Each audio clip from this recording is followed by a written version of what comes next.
rivaroxaban, o sea, DOAX, y clopidogrel un mes. Pero bueno, nosotros como les decía antes en el módulo anterior, por una cuestión de practicidad muchas veces usamos directamente rivaroxaban de inicio y clopidogrel durante un mes y 6 meses completamos la anticoagulación. En el módulo, en la sesión anterior, vi que ustedes, en algunos pacientes que le hacían hiperplasia intimal en los stents que colocaban a nivel de las renales, le ponían estatinas. En estos casos también, en el seguimiento, si ven alguna hiperplasia, ¿usan estatinas para estos pacientes? Bueno, las estatinas en el uso, la verdad que todavía no tienen un grado de evidencia marcado.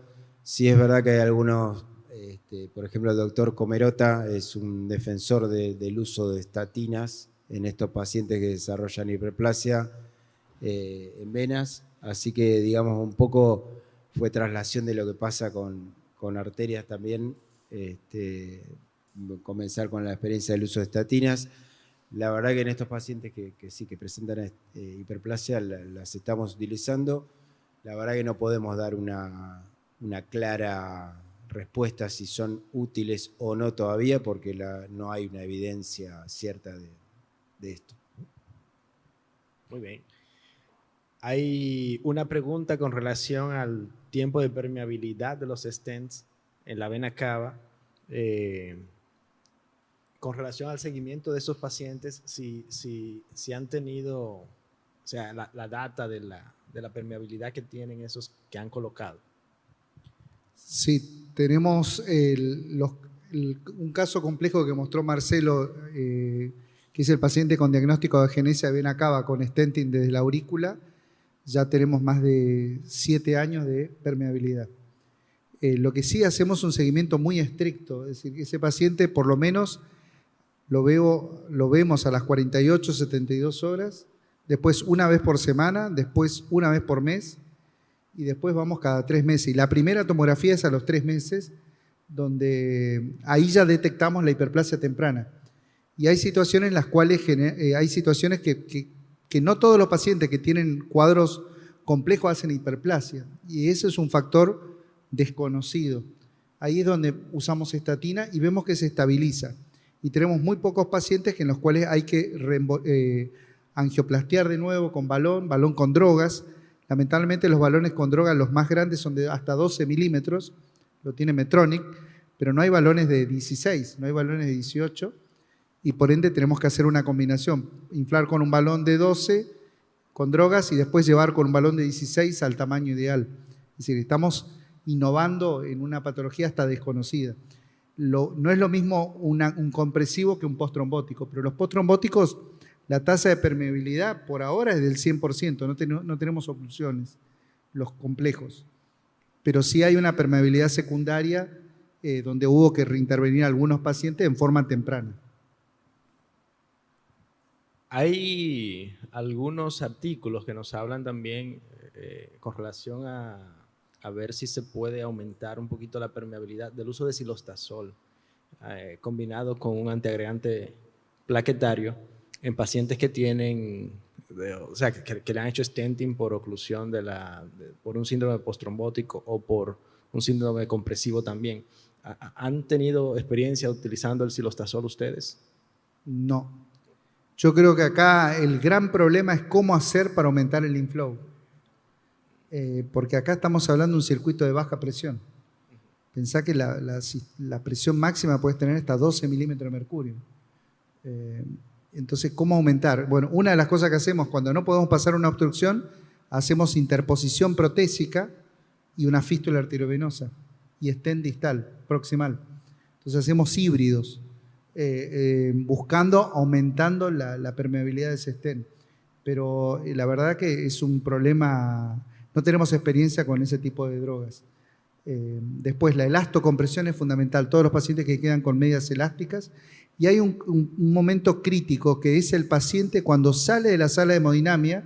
Nosotros le pasamos 7.500 unidades de heparina, a veces llevamos a 10.000 unidades cuando estamos demorados.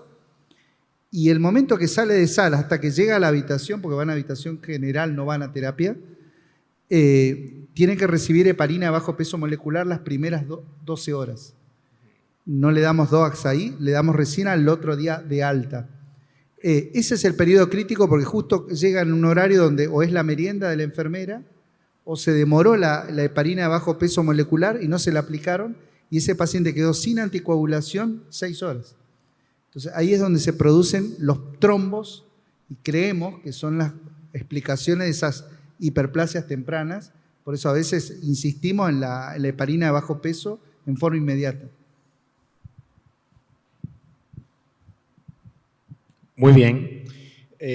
Ahora pasamos un poquito a las técnicas que utilizan. Ahí en el foro preguntan que si nos pudieran dar algunos tips and tricks sobre el cruce de las oclusiones a nivel de vasos centrales, por ejemplo, o de la vena ilíaca, que sabemos que a veces representan un gran reto para el cirujano, el cruce de la lesión. Ya una vez que cruzó, pues es ya un poquito más fácil hacer las angioplastías, pero en el cruce, ¿nos pueden dar algún detalle de cómo lo hacen? Hola. La verdad que lo primero que tratamos de hacer es pasar siempre con una guía hidrofílica. Habitualmente usamos guías Terumo o Roadrunner y también usamos catéteres hidrofílicos. Y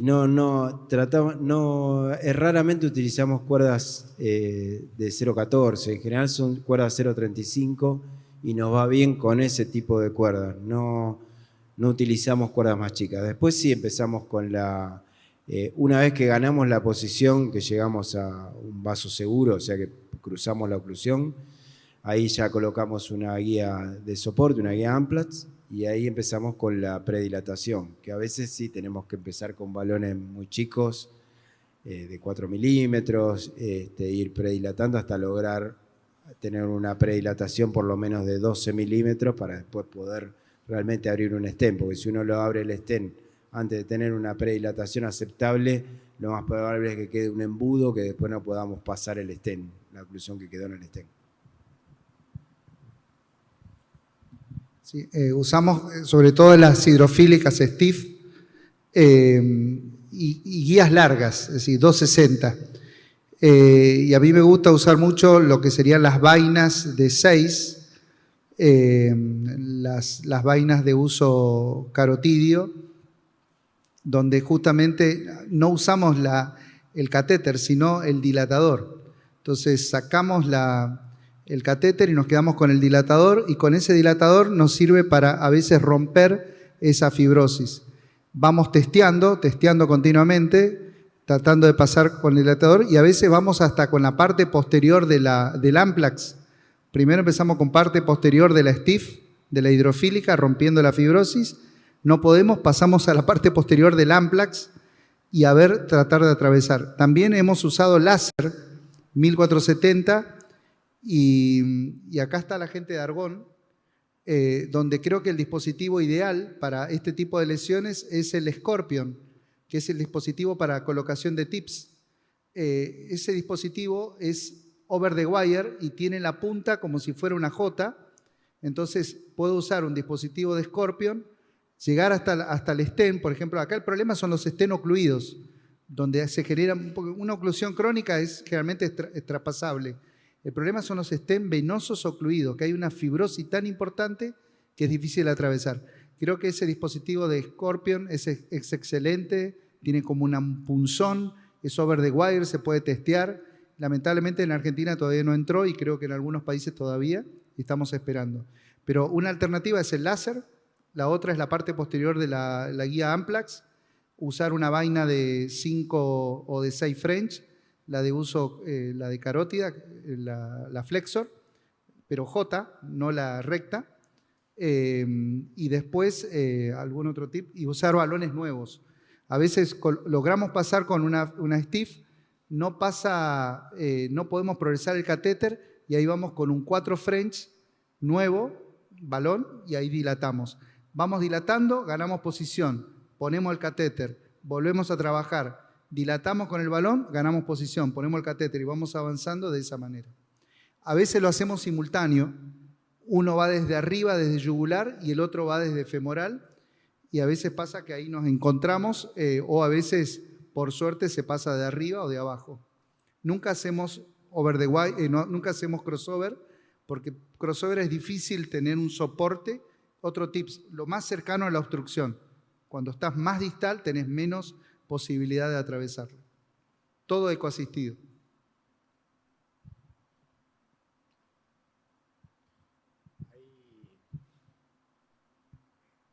Hay una pregunta para el doctor sobre los aneurismas viscerales. Si solo coils para cubrirlos o también se utiliza algún stent. Bueno, yo he usado personalmente los coils cuando tengo un buen cuello para lograr y crear primero la estructura. Cuando los aneurismas viscerales no tienen adecuado un cuello, lo que he hecho es coloco un catéter directamente dentro del aneurisma, le coloco un stent descubierto, usualmente uso stent de celda cerrada para que no haya migración y embolización del coil cuando no tengo este tipo de cuellos, y finalmente hago la embolización. Lo más importante es tener en cuenta que uno puede ir programado en este tipo de cirugías, así sea simplemente una oclusión de un vaso visceral o un aneurisma, así como cuando se programa una aorta o se programa una cava, que sabe cuántos stent van, el diámetro, todos los overlaps que se van a usar. Se puede hacer la fórmula matemática y eso lo pueden hacer desde el celular. Incluso colocan el volumen y ahí ya hay aplicaciones que le dicen exactamente cuántos coils se van a usar para lograr el empaquetamiento adecuado. Si definitivamente no hay un buen cuello y creen que tenemos riesgo de embolización, se puede usar un stent de celda cerrada entre el coil y el catéter para hacer este tipo de embolización. Y vi a los doctores que usan bastante coil de Boston, entonces espero poderlos haber convencido de que con un coil de penumbra podemos hacer la misma embolización y se demoran menos tiempo de radiación. Muchas gracias.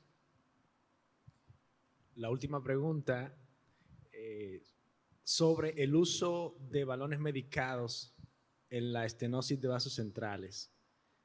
Si tienen experiencia con eso, si ustedes creen que aumenta la permeabilidad o no. Realmente, actualmente no hay una evidencia fuerte que muestre que el uso de balones a nivel de la estenosis venosa central tenga una patencia y aumenta la permeabilidad primaria.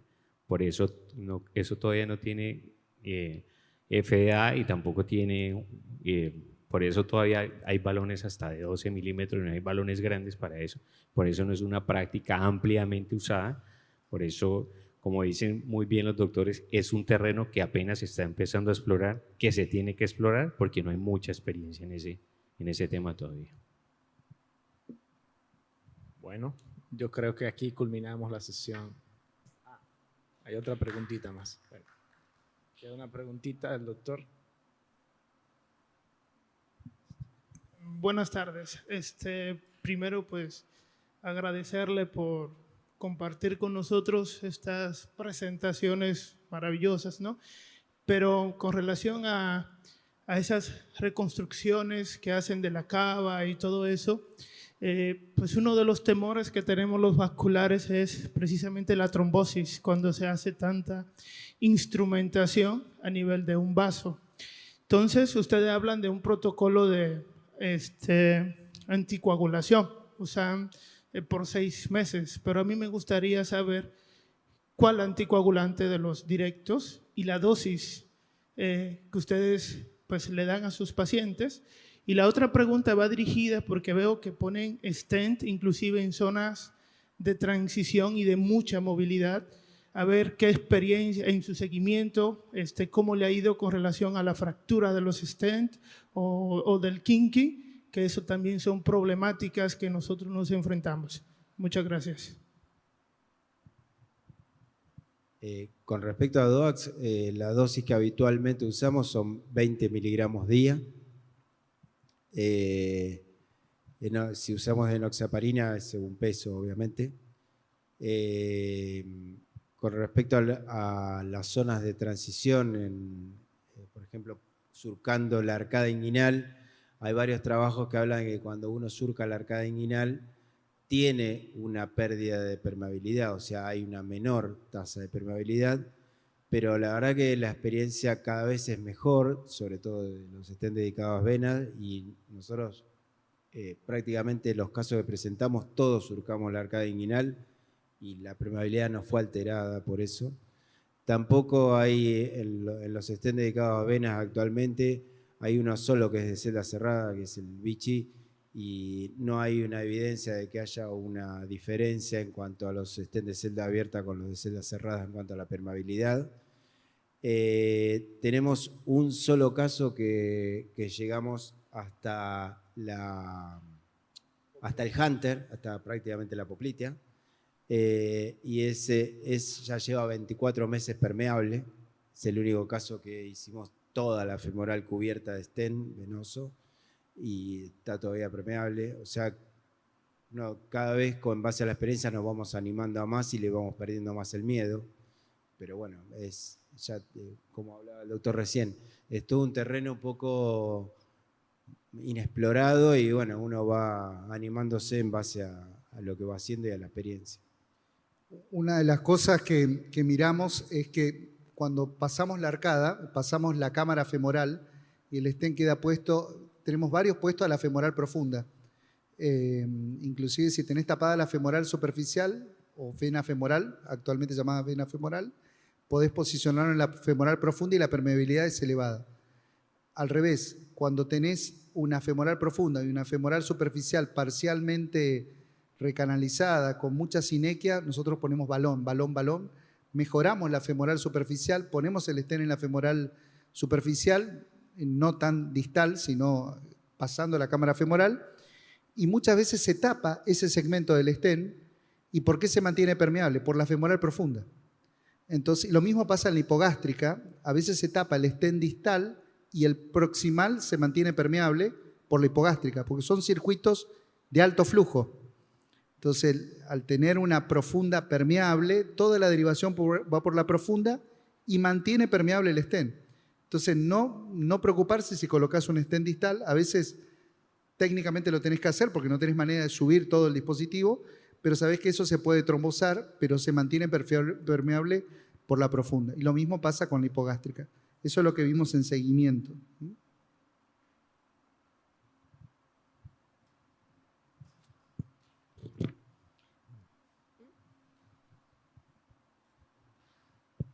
Me gustaría preguntarle al doctor Gurul y al doctor Dandolo, ustedes en una estenosis con un May Turner que no sea un postrombótico y que no tenga un antecedente de una trombosis profunda, ¿sí?, en un momento agudo, sino simplemente sea un síndrome de May-Turner sintomático con clara indicación de stent, con un stent corto en la ilíaca común, ¿sí?, que no sea un stent tan extenso que se vaya a la arcada inguinal, ¿se atreverían simplemente a dejarlos con doble antiagregación o lo anticoagularían?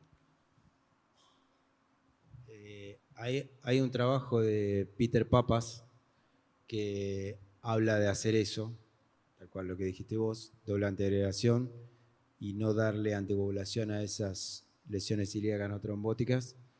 La verdad que nosotros, ya te digo, trabajamos en un equipo interdisciplinario, como tanto insistía Oscar, y nuestra hematóloga tiene bastante mal carácter y preferimos respetar sus indicaciones. Pero bueno, lo que vos decís es algo que sí en los trabajos se está viendo que podría ser factible.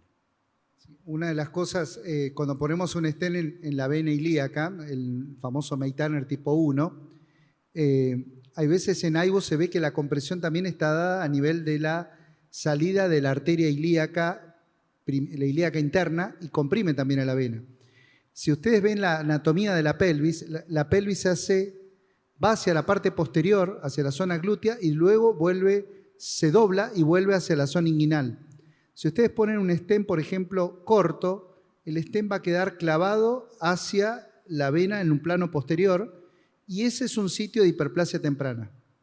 Entonces, el concepto es no poner stent tan cortos, sino poner un stent, por ejemplo, de 10 de longitud, de 100, o 120 y les queda pasando la curvatura. Al pasar la curvatura, el stent no queda clavado porque es una zona de mucha movilidad. Esa es la zona donde más si la mujer hace ejercicios, lo peor que puede hacer es el ejercicio de hiperflexión, pero peor es el de hiperextensión, que es la patada hacia atrás para endurecer el glúteo. Yo no sé si en República Dominicana se usa mucho lo que es el spinning, los ejercicios de endurecimiento de glúteo, patada posterior, eso produce la disrupción de los stents. Entonces, una de las cosas que explicamos a las mujeres es que no hacer ese ejercicio, por lo menos hasta que no esté endotelizado ese stent, es decir, pasado los 3 a 6 meses. Pero ese es un tip, no dejar un stent corto, porque si ustedes lo miran de perfil y en tomografía, van a ver que el stent queda clavado y no sigue la curvatura pélvica.